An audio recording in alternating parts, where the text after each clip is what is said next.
un poco el concepto de retroalimentación, ¿no?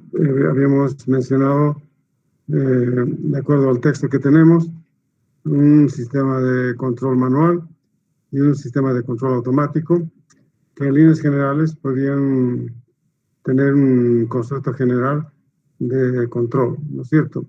Porque un proceso se puede controlar en forma manual y si queremos la introducción de algún automatismo, pues lo hacemos y de igual manera se puede hacer el control. Claro, la diferencia es de que en el manual puede haber, digamos, algunas variaciones respecto al control, ¿no es cierto? Puede que el operario se canse y no haya puesto en orden, digamos, las válvulas, qué sé yo.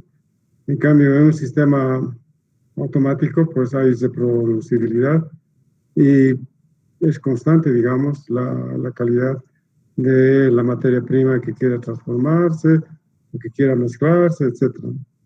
Entonces, voy a hacer un diagrama que es general para ambos sistemas, tanto, bueno, prácticamente es para el sistema donde hay la intervención de control, ¿no es cierto? Lógicamente se amplía para los sistemas manuales. Entonces, voy a hacer el diagrama, qué sé yo, básico de retroalimentación.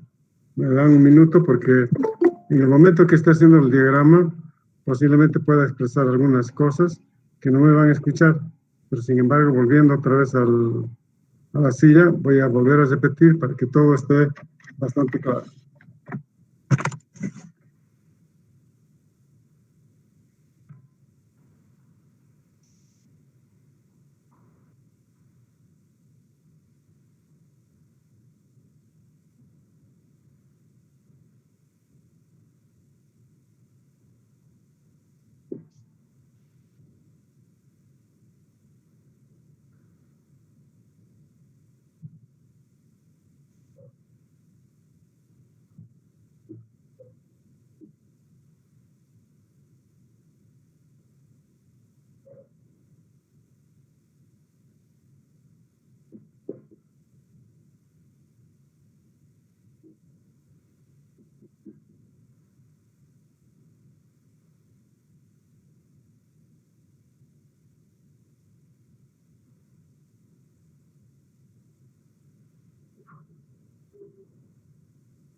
Bueno, no sé si logra notarse el diagrama que he hecho.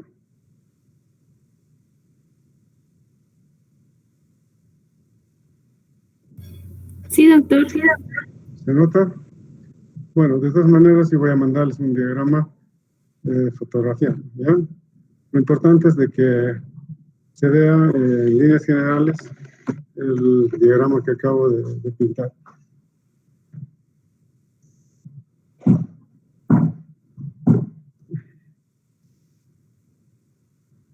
¿Ya está?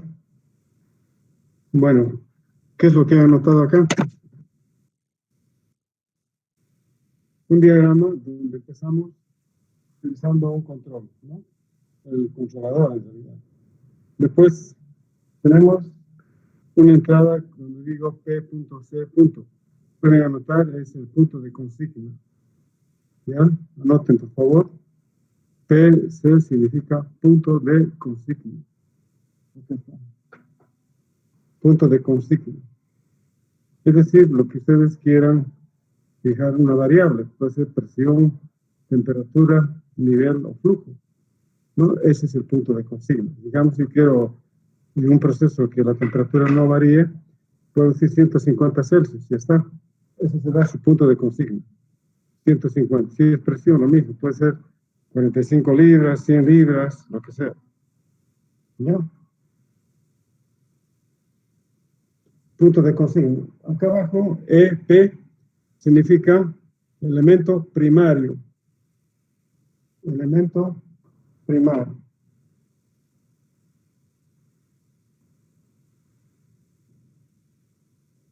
¿Ya está anotado? Elemento primario. Entonces, repetimos. Control, punto de consigna, elemento primario. Luego tenemos el EFC, elemento final de control. Anoten también, elemento final de control. ¿Ya? Entonces, las siglas que acabo de anotar y para que tomen en cuenta. Y este es el loop, o también llamado lazo. En este caso es un lazo cerrado. Es un loop, ¿no? Para que sea el sistema automático. Entonces estamos ya introduciendo algunos conceptos, ¿no? Especialmente punto de consigna, elemento primario y elemento final de control. Y eso en terminología vamos a verlo enseguida, qué significa cada uno de estos términos.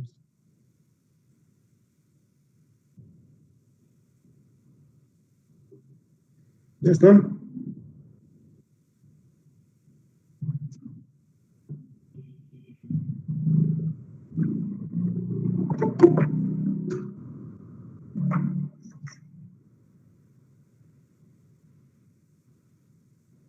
Entonces, recuerden que todo este diagrama es el control por retroalimentación. ¿Ya? Entonces, hemos puesto ya un pequeño ejemplo de un destilador, de tal forma que es una destilación simple y basta que ingrese el instrumento llamado controlador. Es un sistema de lazo cerrado, ¿no? La intervención manual es lazo abierto. A ver, vamos a ver ahora algún otro ejemplo. Yo ya les había recomendado que busquen ejemplos que estén vinculados a las operaciones unitarias y también a los sistemas probablemente de extracción química, ¿no? Entonces, hay que incorporar estos criterios para su control. Vamos a ver un ejemplo de lazo abierto. Por ejemplo, si ustedes ingresan a una ducha, en una ducha debe cumplirse, digamos, todo este sistema para su control correspondiente.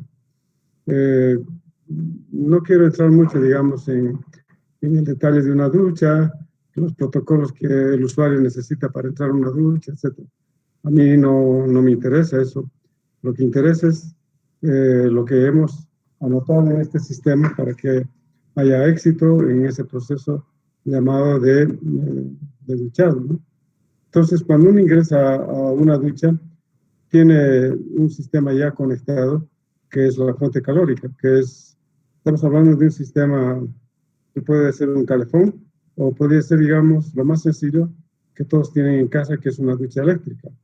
La ducha eléctrica ya está instalada la corriente, lo único que hace el usuario es abrir la válvula. Cuando abre la válvula, empieza a sonar la ducha y empieza a liberar agua caliente. Si es si es demasiado poco, o si es poco el flujo, pues ustedes sentirán de que la temperatura está muy caliente y utilizan un elemento primario que es su mano, ¿no? La mano, cuando extienden a la ducha, ven que si está muy caliente o está muy frío. Si está demasiado caliente, vuelven a hurgar la válvula y entonces empiezan a mitigar ese exceso de calor y ya se hace tibio. Cuando esta temperatura es inferior a la temperatura corporal, nuestra temperatura corporal está entre 36 y 37 Celsius, en lo normal. Pero si en una ducha ustedes utilizan 36, 35, 32, 30, prácticamente es el confort, es decir, es agua tibia. Entonces, pero para certificar que es agua tibia, ustedes lo que hacen es poner la mano, ¿no es cierto? No creo que ustedes hayan abierto la válvula y sin probar la temperatura ya estaban duchándose, ¿no? Es un protocolo espontáneo.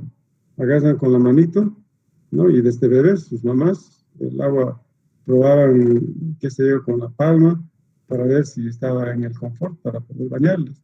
Lo mismo hacen ustedes en la ducha. Con la mano están probando la temperatura que está chorreando. Si es inferior a la temperatura corporal, es una temperatura de confort. Y cuando ha cumplido eso, pues sí, ustedes entran a ducharse, ¿no? La cabeza, el cuerpo, etcétera. Pero en ese momento ya hay un control, ¿no es cierto? Entonces, ¿qué podemos decir entonces en este caso? El control ustedes lo llevan en su organismo, ¿no es cierto? Porque es la sensación que ustedes verifican al poner la mano. La mano es el elemento primario y enseguida vamos a definir qué significa un elemento primario. Me voy a adelantar. Un elemento primario es aquel dispositivo que está en contacto íntimo con la variable a medir, en este caso la temperatura. Entonces, el elemento primario es su manito, ¿no es cierto? Pero si la temperatura está demasiado caliente, entonces, ¿qué es lo que hacen? Agarran la misma mano y utilizan la válvula. Su misma mano es elemento primario y a la vez es un elemento final de control, porque ella va a definir abriendo o cerrando. Fíjense, su mano está cumpliendo dos funciones. Uno, de ser elemento primario y el otro, ser corrector. Entonces, el elemento primario es su mano, digamos, la parte superior, para percibir la temperatura que está chorreando. En cambio, el elemento final es ya la mano con los dedos que utilizan la válvula, ¿no es cierto? Su misma mano es elemento primario y a la vez es un elemento final de control. Entonces, cuando ha alcanzado el confort, probando válvula, etcétera, le están metiendo cierto control, ¿no es cierto? Y después, ¿qué es esta? Ya está ducharse.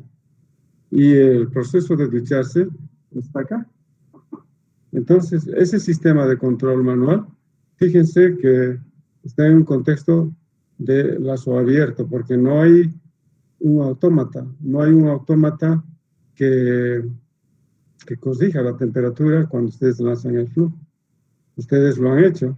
Y ese es un sistema de lazo abierto, jóvenes, porque si bien su cabeza tiene ciertos comandos, etcétera, pero ustedes no están ahí todo el tiempo. Van a venir otros usuarios, otro automatismo, ¿no es cierto? En cambio, un sistema de lazo cerrado tendría que ser un sistema que regule tanto el flujo como la temperatura al mismo tiempo, ¿no es cierto? Y eso es un controlador automático, como hemos hecho la última vez. Recibe la señal a cada instante de la temperatura. Si es mucho o menos la temperatura, enciende el calefón si quieren o lo apaga, digamos, ¿no? Entonces, fíjense el automatismo que está realizando entonces, ¿no es cierto? Es un automatismo que puede ser del tipo todo o nada. Cuando digo todo o nada, es que agarra la electricidad y se pone caliente el sistema. Y es nada cuando ustedes no han puesto nada de flujo, no hay nada de corriente para que caliente, ¿no? Pero cuando hay un flujo constante, define, digamos, una temperatura de confort y ya está. Entonces, no sé si ha quedado claro este sistema de lazo abierto y lazo cerrado. He puesto un ejemplo de la ducha, ¿no?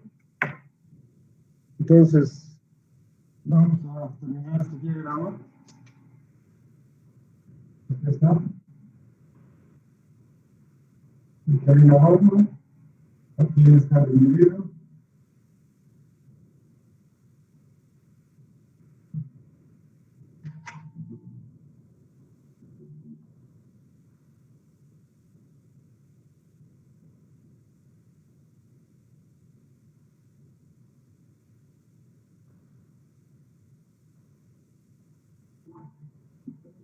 Entonces, fíjense, aquí está el elemento primario y también el elemento final de control. Este es el proceso, ¿no? Este es el lazo abierto.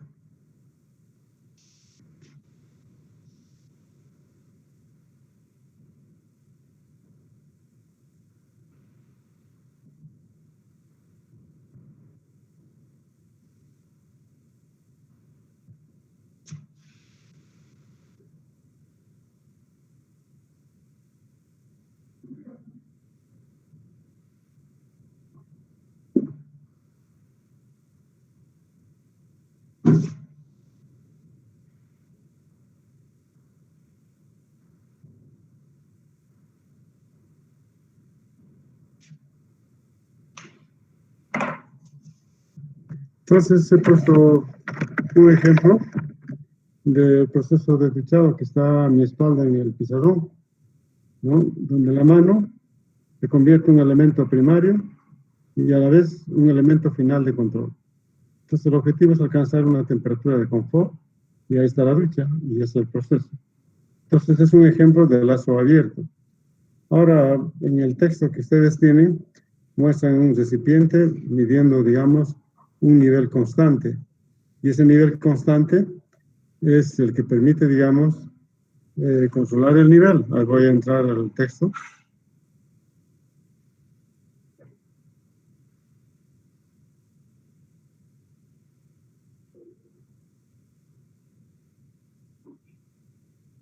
Aquí está.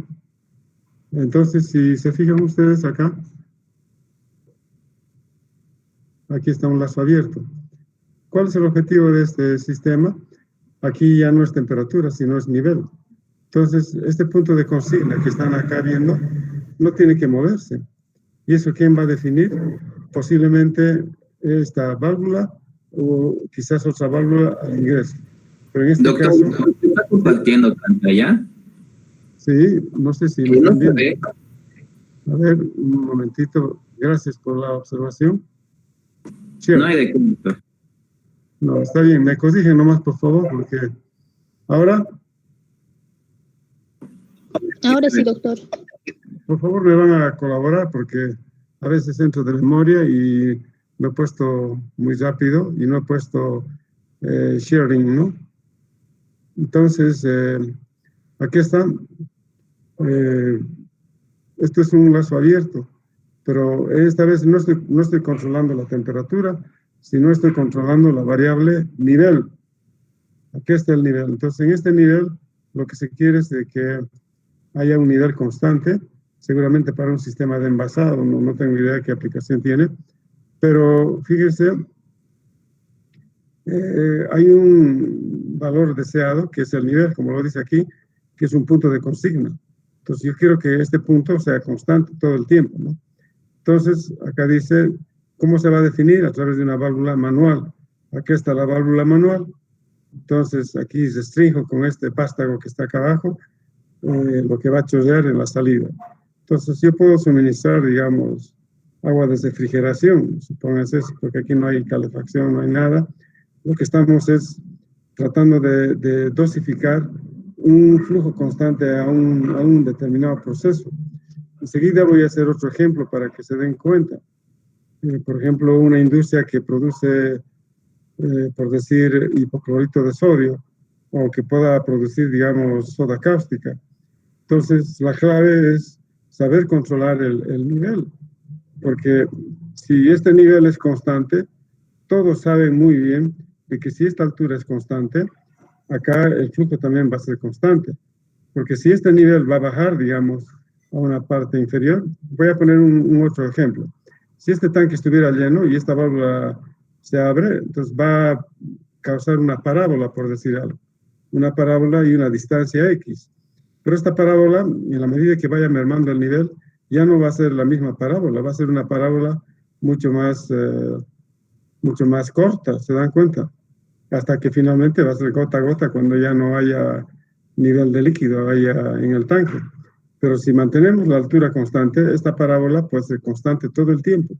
A eso se refiere este control de nivel, que se garantice el flujo constante. Flujo constante, nivel constante. Aquí hay dos cosas que están comprometidas, jóvenes. Solamente estoy hablando de nivel, pero eso implica otras cosas. Si ustedes mantienen el nivel constante, esta válvula con esta restricción también habrá un flujo constante.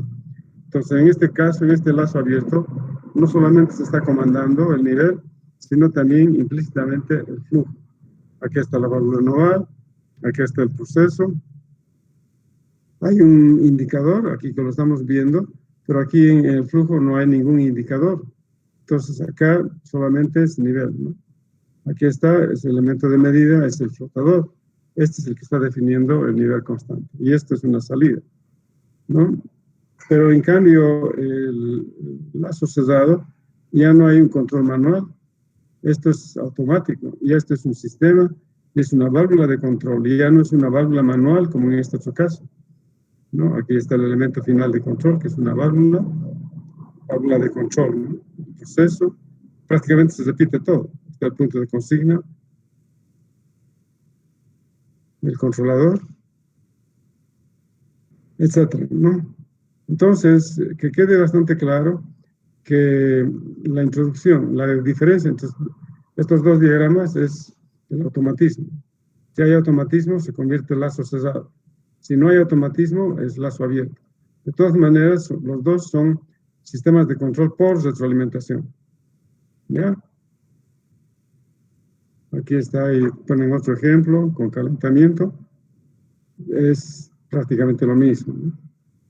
Aquí está, si hay vapor acá. Entonces, el elemento final va a restringir el fluido térmico, más o menos, ¿no? Y ahí está el elemento transmisor que da al controlador. Entonces, eso también vamos a ver enseguida, ¿no? Ahora vamos a entrar a estos conceptos también, que lo tienen todo anotado acá. Yo voy a definir algunos conceptos básicos solamente, ¿no? Esto es, por ejemplo, para el flujo, incertidumbre de la medida, etcétera. Voy a definir histéresis y yo os recomiendo que ustedes le den un repaso a algunos otros ejemplos. ¿Ya? Ahí, en este texto he visto que han ampliado bastante estos conceptos. ¿Ya? Pero a mí no me interesa mucho, digamos, los cálculos de desviación típica, etcétera, ¿no? A mí lo que me interesa es que sepan definir a qué se llama, por ejemplo, exactitud, a qué se llama histéresis, a qué se llama precisión, a qué se denomina zona muerta, a qué se llama sensibilidad, a qué es repetibilidad, etcétera. Aquí está la histéresis, ¿no? O sea, no interesa mucho estos conceptos, ¿no? Lo más importante, o sea, analíticos me estoy refiriendo. Me estoy refiriendo cuál es el concepto de histéresis de un instrumento, ¿ya? Bueno, vamos a ver un poco estos conceptos que en su texto lo tienen muy bien anotado, pero yo voy a direccionar de acuerdo a lo que un estudiante debe saber en instrumentación, ¿ya? Vamos a retroceder.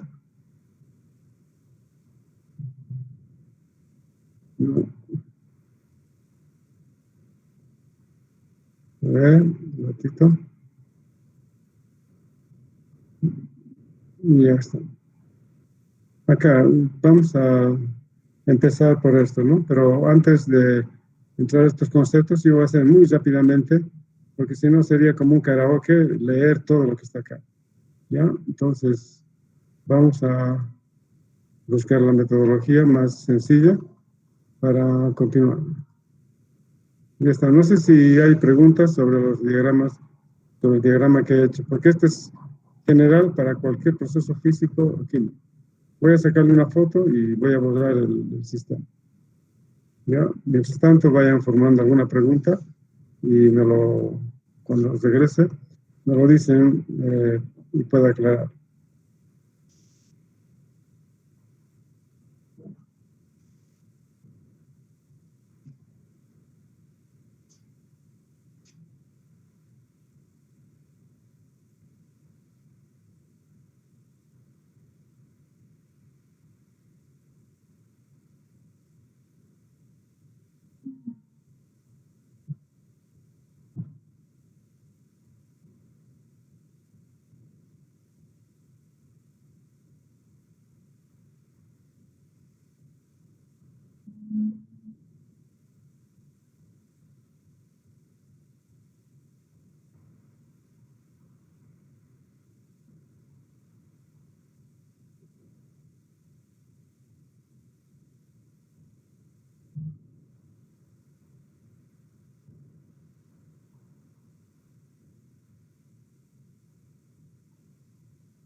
¿Ya está?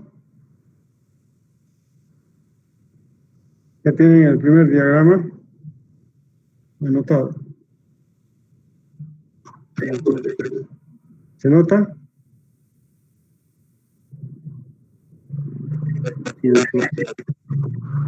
A ver, por favor, no lo escucho. Sí, doctor, se nota. Ya. Gracias. Voy a abordar entonces el diagrama, ya lo tienen anotado. Es un diagrama universal, jóvenes, el control por retroalimentación. Entonces voy a abordar el sistema y vamos a ingresar a lo que se llama la terminología en instrumentación.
Ya, vamos a ver.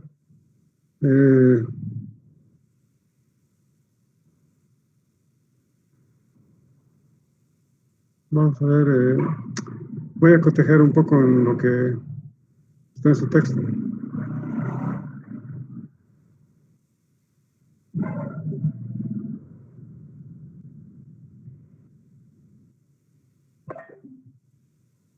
Aquí están. Range, rango también, o también llamado campo de medida, ¿no? Por ejemplo, acá dice un manómetro, si tiene un intervalo de 0 a 10 bares, dice un transmisor de presión electrónica de 0 a 25 bares, de 4 a 20, otro dice de temperatura 100 a 300. Esos rangos también se llama campo de medida. Es un espectro conjunto, dice, de valores que están comprendidos dentro de los límites superior e inferior. Entonces, eso es la definición de rango o campo de medida. Por ejemplo, aquí les he traído un instrumento. Este instrumento es un instrumento para controlar la temperatura. Entonces, ¿cuál sería el rango de este instrumento?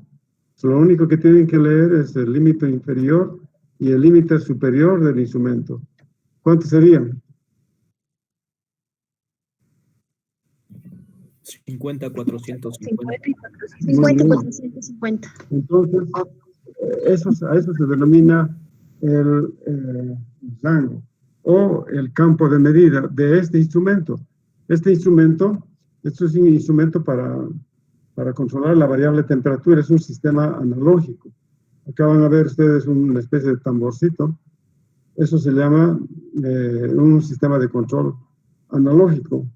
Ya más adelante, cuando estemos manejando bien la variable temperatura, voy a enseñarles a instalar estos sistemas para control automático. ¿Dónde viene el elemento primario? ¿Dónde entra la línea? ¿Dónde va el relé para que pueda activar el sistema de calefacción?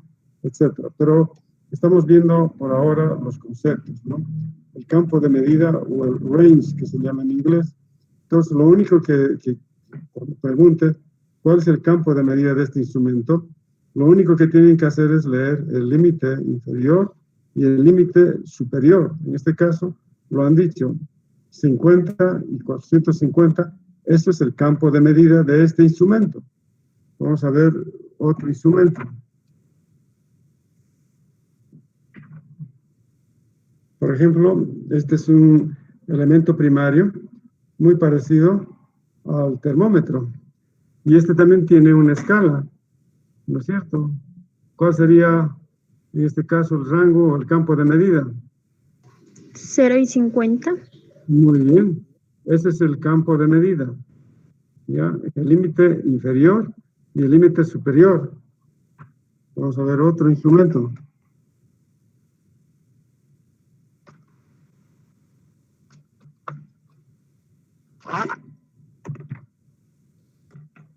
Este, por ejemplo, es un densímetro. Esto tiene que entrar, digamos, a un fluido y a través del principio de Arquímedes, esto va a tener una flotabilidad. Y esa flotabilidad va a definir acá en una escala. Por ejemplo, esto sirve para medir alcoholes. No sé si pueden ver la escala. Ahí dice GL, ¿no es cierto? GL. Y cuando yo pregunte cuál es el campo de medida, ¿cuánto dirían? ¿Logran ver? Es 0. 0 y 0,80. Y 0 a 100. 100. 0 a 100. Entonces, si, por ejemplo, agarrar el alcohol de lata, ¿cuánto tendría que estar marcando? 96 GL, ¿no ve? Entonces, en esta escala, aquí está 90, aquí está 95, 95 y una rayita más arriba sería 96. Ahí estaría haciendo la flotabilidad. Entonces, esto se tendría que poner a una cubeta y medir la flotabilidad. Entonces,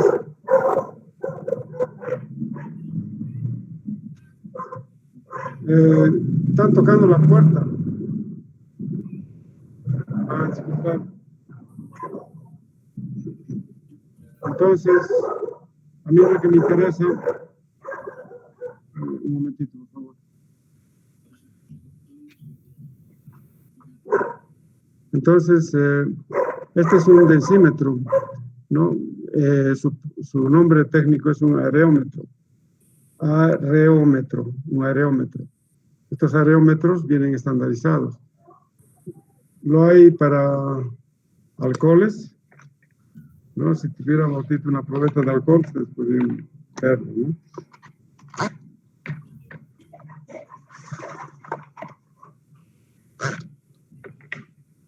Aquí tengo otro alcoholímetro, lo mismo, tiene un campo de medida igual, ¿no? 0 y 100. Entonces ustedes podrían medir la densidad del alcohol. La anterior vez hemos hablado del Zingani. Si tuviéramos Zingani, lo metemos esto y va a marcar más o menos entre 30 y 40 grados Gay-Lussac, ¿no? Entonces ustedes podrían formular bebidas alcohólicas también con estos densímetros, ¿no? El que quiera fabricar un whisky, lo mismo, 45 mínimo de alcohol tiene que tener, ¿no? Habrá que hacer eso, madurar en tonellas de doble, etcétera, qué sé yo. Pero el producto final debería flotar en 45 grados Gay-Lussac, ¿no es cierto? Ahora, si hay otras unidades, por ejemplo, los grados proof.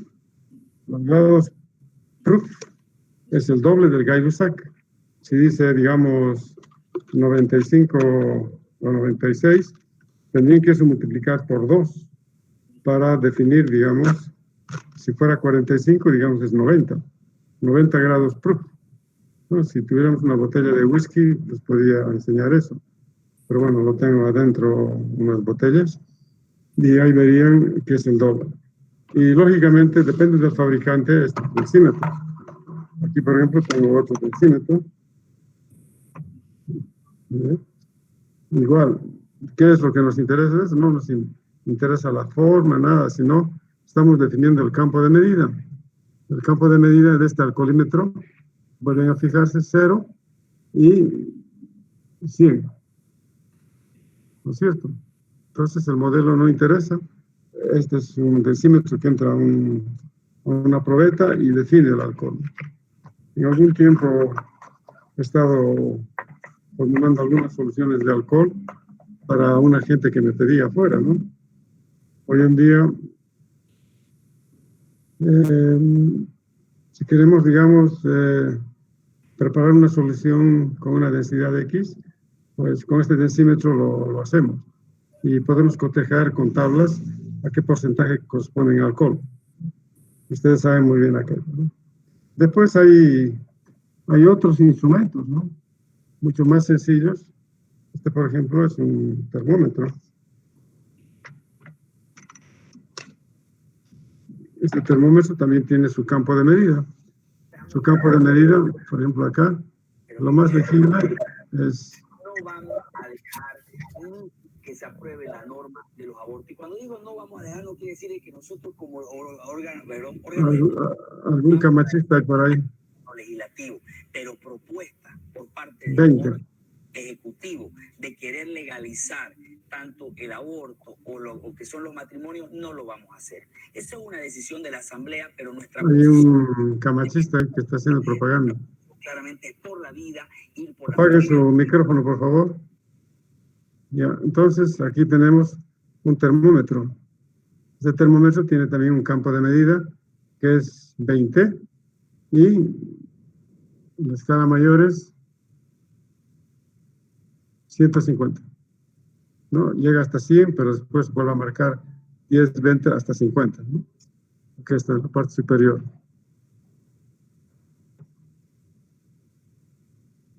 ¿No? Termina en 100, aumenta una escala de 50. Entonces el campo de medida de este instrumento es 20 hasta 150. ¿Ha quedado claro el concepto de campo de medida o range? Sí, ¿verdad? Sí, doctor. Ahora vamos a ver otro concepto. El otro concepto se llama alcance. Alcance. Ahora vamos a ver en su libro qué es lo que dice.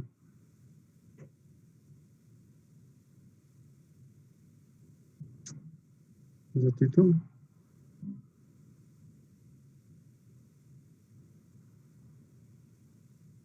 Campo de medida. Fíjense, hay diferentes ejemplos que dan acá, pero ya saben lo que significa campo de medida o range, o rango. Ahora vamos a ver el alcance, también denominado span. Span es, de acuerdo a lo que estamos viendo, es la diferencia algebraica entre los valores superior e inferior. Por ejemplo, si un instrumento es de 10 bares, para números 25, etcétera.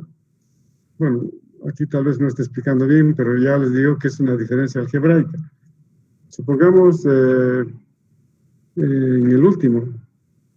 Voy a parar.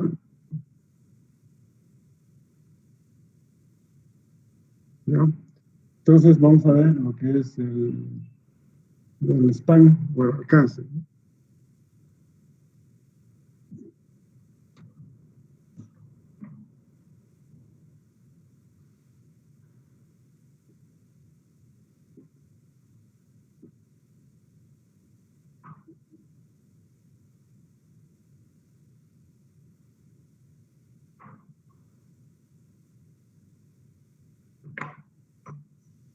Entonces vamos a ver lo que es el alcance.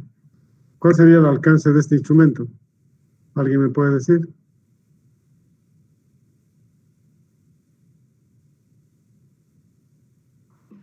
¿170 grados centígrados? Mal.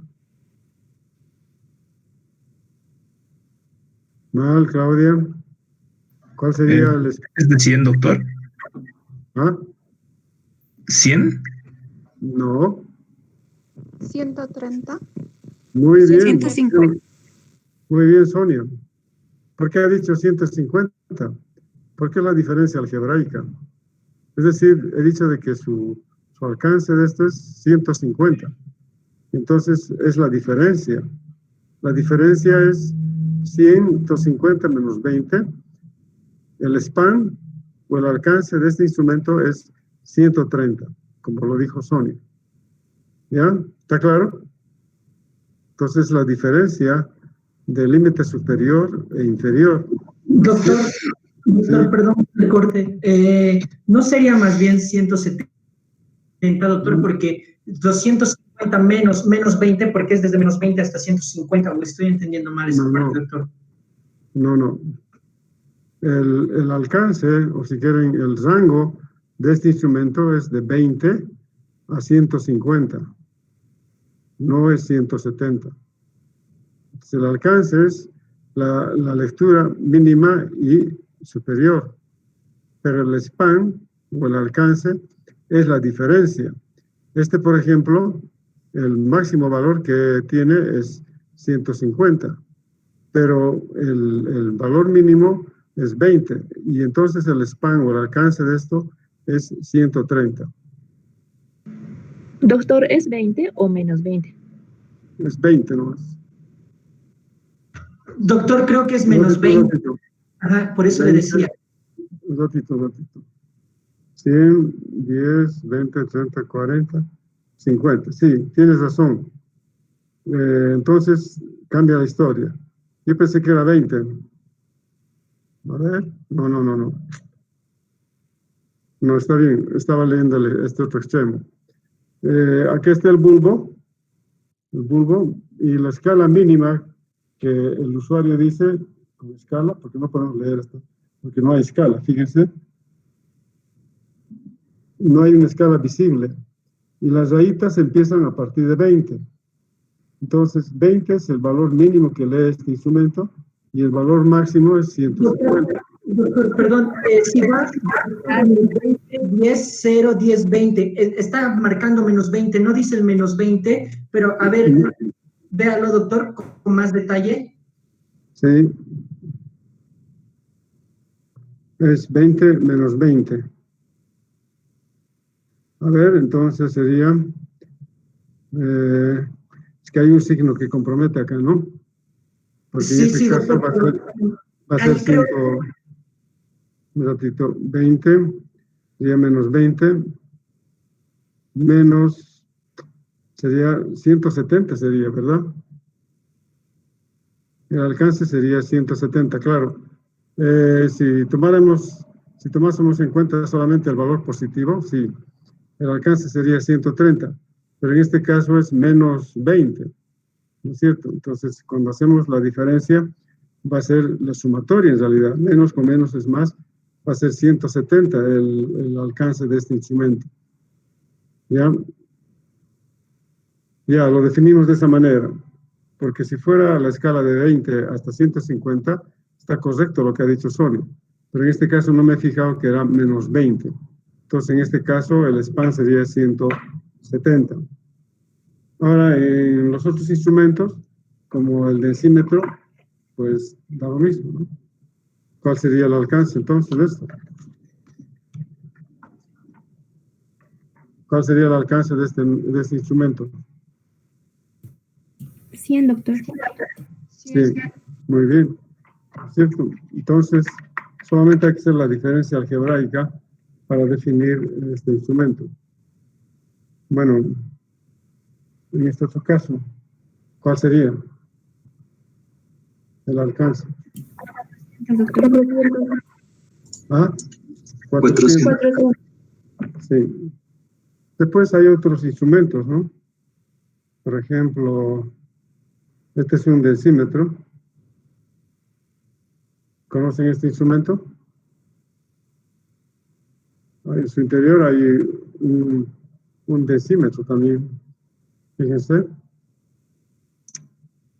¿Conocen este instrumento? Es un areómetro que está incorporado ahí adentro, ¿no? Esto se utiliza para medir la densidad de ácidos, ¿no? Con esta perilla se succiona el líquido. Y cuando inunda este líquido, este tubo interior, el densímetro actúa con la flotabilidad. Entonces, por ejemplo, cuando una batería está bastante bien, entonces aquí hay una leyendita, no sé si pueden leer en inglés. Dice good, ¿no es cierto? Y después viene una señal que dice fire, y finalmente dice the chairs, ¿no? Entonces, cuando la densidad esté marcando al rojo, quiere decir que ese electrolito está pobre en ácido sulfúrico, ¿no? Porque las placas han tenido que haberse sulfatado, porque el ion sulfato ha tenido que adherirse, digamos, a las placas de plomo, y entonces ya no hay el electrolito, si quieren los iones, en la solución ácida. Por tanto, dice, está pobre en cuanto a su densidad, porque este es un decímetro, pero paralelamente los relaciona con la carga, ¿no? Se está haciendo, hay que recargar, ¿no? Y en la parte central dice, está crítico el asunto, pero si está en la señal verde, quiere decir que la densidad está ok, y por tanto esa batería también va a tener una buena carga, ¿no? Este es un decímetro, pero si damos un poquito la vuelta, hay unas escalas ahí. Estas escalas seguramente miden también la densidad en grados Baumé, qué sé yo, del electrolito, ¿no? Entonces, es para conocimiento general de ustedes.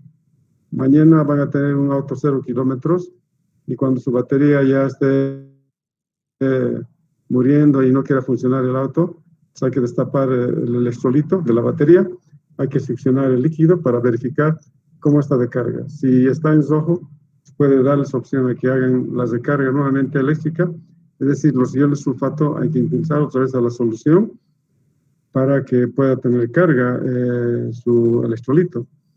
En caso contrario, si no obedece ya la descarga, significa que hay que comprarse otra batería, ¿ya? Entonces, voy a hacerles un pequeño ejemplo de esto. Lógicamente en el texto ustedes no lo tienen definido, pero aquí hay también un rango de medida y también hay un alcance, ¿no es cierto? Y todos los instrumentos tienen este rango y tiene este alcance correspondiente. ¿Se ha entendido lo de la densidad del sulfúrico o no?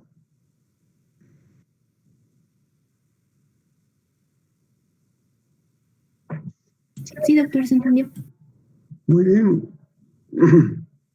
Muy bien. Ya, entonces, que quede bastante claro, hay dos ejemplos que están un poco pendientes. Cuando he explicado el nivel y el caudal constante, les había dicho, voy a hacer un ejemplo. He hablado un poco del hipoclorito de sodio.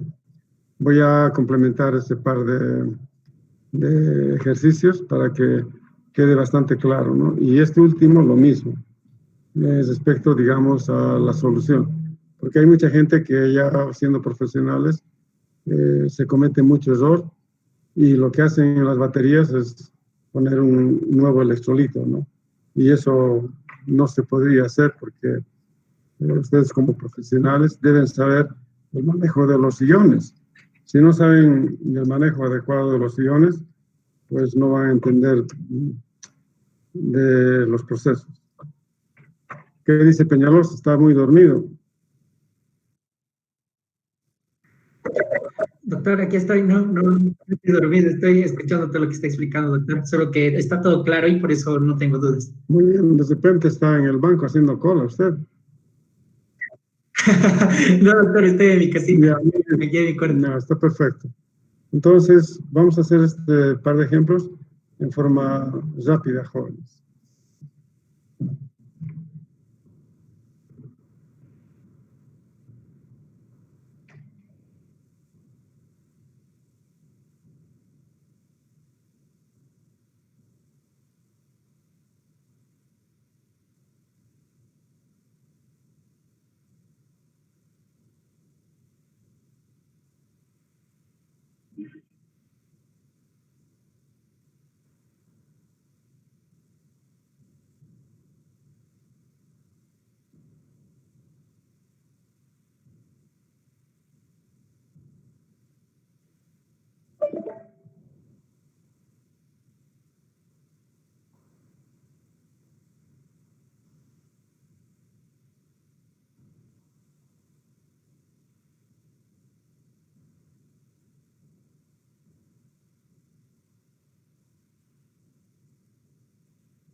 Deme un minutito, por favor. Deme un segundo.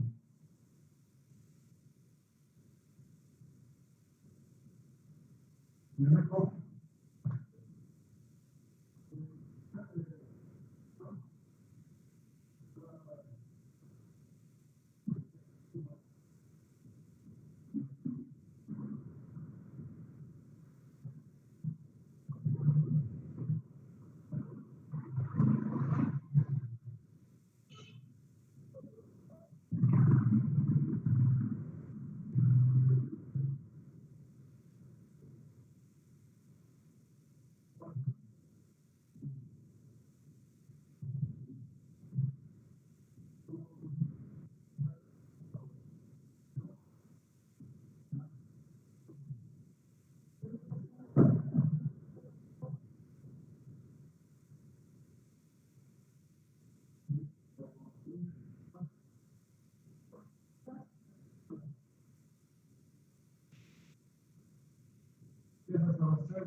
Y voy a terminar.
Bueno, a ver, este primer ejemplo que acabo de hacer es un poco para recalcar la variable nivel. Voy a explicarles en líneas generales. Esta es una celda electrolítica, donde es importante la alimentación de salmuera. La salmuera es en realidad el cloruro de sodio.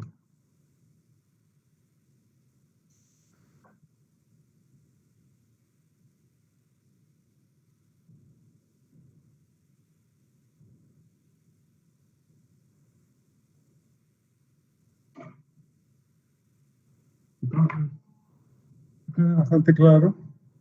Hay un tanque enorme de cloruro de sodio, es una solución de salmuera.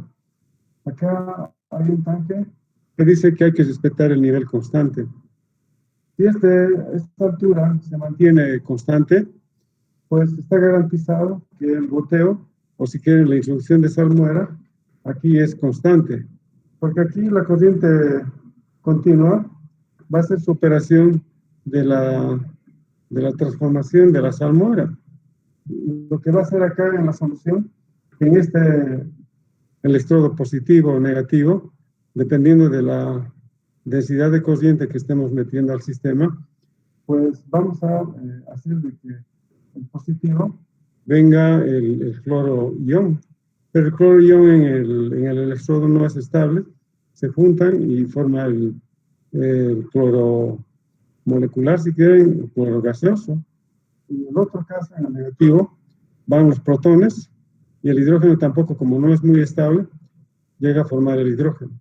Pero eso sería lo ideal, pero acá, por ejemplo, va cambiando la estructura general de esa solución, llegando, digamos, en uno de los electrodos, digamos, llegar a formar el hidróxido, porque cuando arrancamos un hidrógeno atómico, entonces el cloruro de sodio, que está disuelto en agua, está ionizado y en ese instante se llega a enriquecer como soda cáustica, ¿no? Que es el hidróxido de sodio, porque un H ya se está marchando como hidrógeno, pero llega el ion oxidrilo con el sodio a tener, digamos, cierta estabilidad y se está enriqueciendo en uno de los casos, digamos, en este, la soda cáustica. Entonces, el objetivo de esto es enriquecer, digamos, la soda cáustica, y este cloro deberá marchar, digamos, a una columna de reacción química. Una vez que se obtiene el cloro gaseoso y se vuelve a interactuar con la soda cáustica, llega a formar el hipoclorito de sodio. Pero acá no estoy hablando mucho del proceso electroquímico, sino de cómo se garantiza la producción de cloro en forma constante. Porque si ustedes no tuvieran esta alimentación, el cloro va a ser la producción variable. Entonces, eso no se quiere en un proceso para la producción de hipoclorito de sodio. Tiene que ser constante, digamos, la producción de cloro gaseoso. ¿Y eso cómo se va a garantizar? Metiendo un flujo constante de salmuera. ¿Y cómo se garantiza la introducción de soda cáustica, o si quieren en este caso de salmuera? Pues respetando la altura constante, jóvenes. ¿No? Entonces, de esa manera se tiene la posibilidad de alimentar flujo constante. ¿Se ha entendido? Voy a mandarles una fotografía de esto para que tengan idea.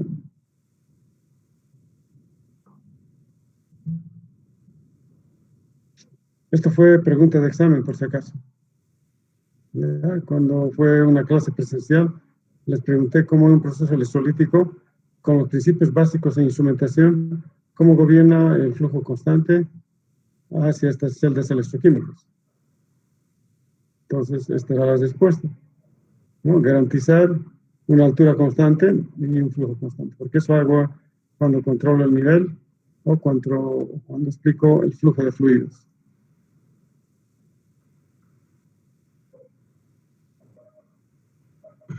Doctor, perdón, una consulta. Respecto a mantener el flujo constante de cloro gaseoso, ¿también se podría controlar con la corriente que se está mandando? Sí. Puede haber un instrumento para medir el flujo constante, como un rotámetro, ¿no? O una placa orificio, etc. Pero el cloro gaseoso se puede medir también. Entonces, va enlazado, ¿no? Como quien diría, como una pareja, ¿no? Que van agarrados de la mano. En un caso es flujo constante, líquido, y eso implica producción de cloro gaseoso constante. Ya, está bien. Muchas gracias, doctor. Sí.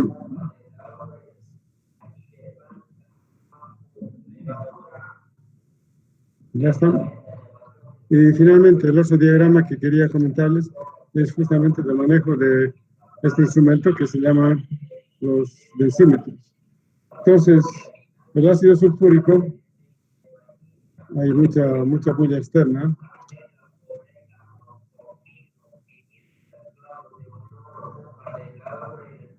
Que pase el carrito este, mientras tanto voy a hacer un diagrama muy rápidamente.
Esquemáticamente digo una batería donde tenemos el ácido sulfúrico con agua, está totalmente ionizado.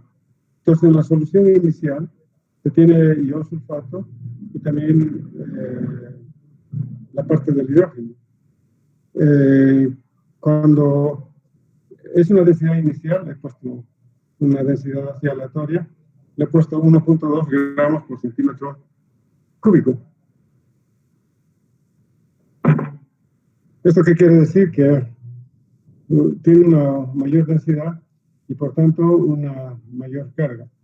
Cuando se produce ese fenómeno electrolítico, los iones sulfato, como son negativos, tendrán que ir al positivo y el otro irá al negativo. Y entonces ahí ustedes van a tener una carga eléctrica acá. Una carga eléctrica que es utilizada por el vehículo para el arranque.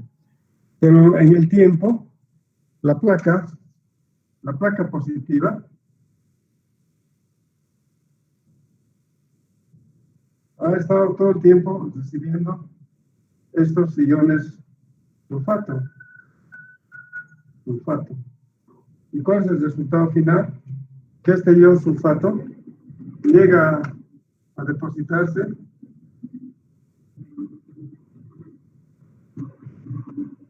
esquemáticamente como una especie de vaso, ¿no es cierto? Al electrodo positivo, este sulfato. Entonces, cuando este sulfato ha marchado hacia este electrodo, la densidad cambia en el tiempo. Y acá he puesto una densidad final de 0,7. Entonces, ya no tiene esa carga eléctrica la batería. Entonces, ¿qué es lo que se hace? ¿O qué es lo que hacen los técnicos? Utilizan un transformador eléctrico para que estos iones sulfatos vuelvan otra vez a la solución. El hidrógeno no hay nada que hacer, el hidrógeno se evapora por los orificios de la batería. El ion sulfato se queda.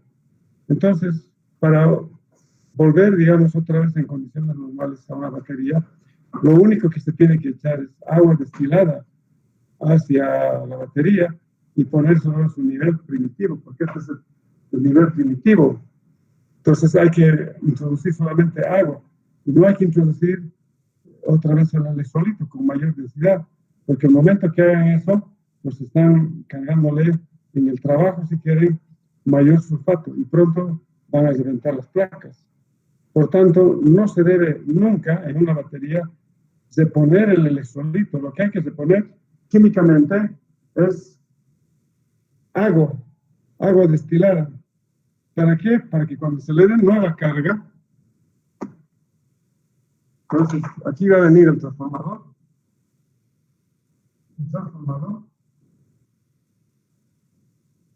Este transformador, pues se le da positivo y se le da negativo. ¿Cuál es el objetivo? El objetivo es que este ion sulfato vuelva otra vez a la solución.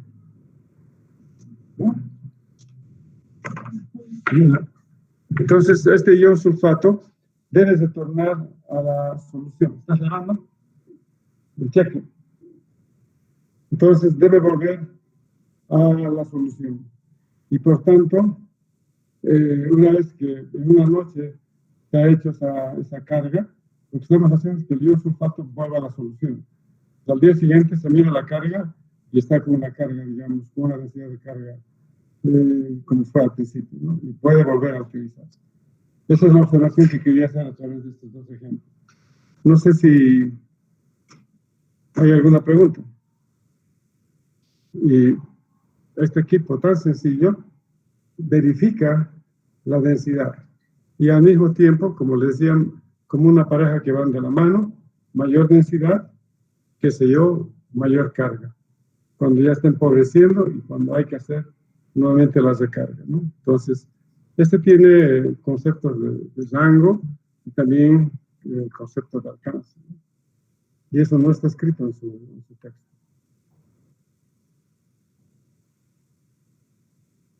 ¿Se ha entendido, jóvenes? ¿Dónde están mis alumnos? ¿Qué dice Ivoné? Adriana, Jenny, se han ido a dormir, han hecho la siesta y ya no están atendiendo la clase. Y bueno, dice, está atenta, muy bien. No, estamos aquí, doctor, prestando atención. ¿Quién es Miguel Ángel? Sí, doctor, sí, soy yo. Estamos prestando atención. Les voy a mandar una fotografía para que analicen, ¿ya? Especialmente la parte del sulfato, es lo más importante. Ya, jóvenes, ahí la vamos a parar y mañana nos vemos. Vamos a continuar con algunos conceptos más. Rápidamente ya vamos a pasar y quiero entrar a la variable temperatura. Hay algunos conceptos más básicos que es importante discutir.